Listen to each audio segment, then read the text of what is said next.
নমস্কার, আমি রিস্মিতা তরফদার। সর্বভারতীয় সঙ্গীত ও সাংস্কৃতিক পরিষদে অনলাইন প্রতিযোগিতায় 2026 বিভাগ গয়ে আমি অংশগ্রহণ করছি। আমি শোনাচ্ছি কবি সুকান্ত ভট্টাচার্যের লেখা দেশলাই কাঠি। শুরু করছি। আমি একটা ছোট্ট দেশলাই কাঠি, এত নগণ্য হয়তো চোখেও পড়ি না, তবু যেন মুখে আমার উসখুস করছে বারুদ, বুকে আমার জ্বলে উঠবার দুরন্ত উচ্ছ্বাস। আমি একটা দেশলাইয়ের কাঠি। মনে আছে সেদিন হুলস্থুল বেঁধেছিল, ঘরের কোণে জ্বলে উঠেছিল আগুন, আমাকে অবজ্ঞা ভরে না নিভিয়ে ছুঁড়ে ফেলায় কত ঘরকে দিয়েছি পুড়িয়ে, কত প্রাসাদকে করেছি ধূলিস্যাৎ।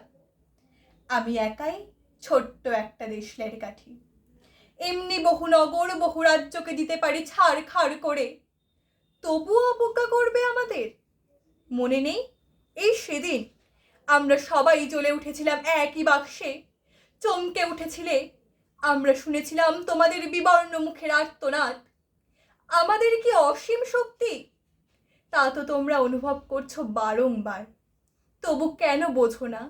আমরা বন্দি থাকবো না তোমাদের পকেটে পকেটে, আমরা বেরিয়ে পড়বো, আমরা ছড়িয়ে পড়বো শহরে গঞ্জে গ্রামে দিগন্ত থেকে দিগন্তে।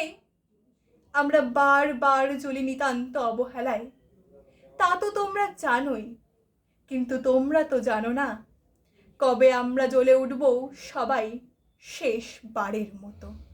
নমস্কার।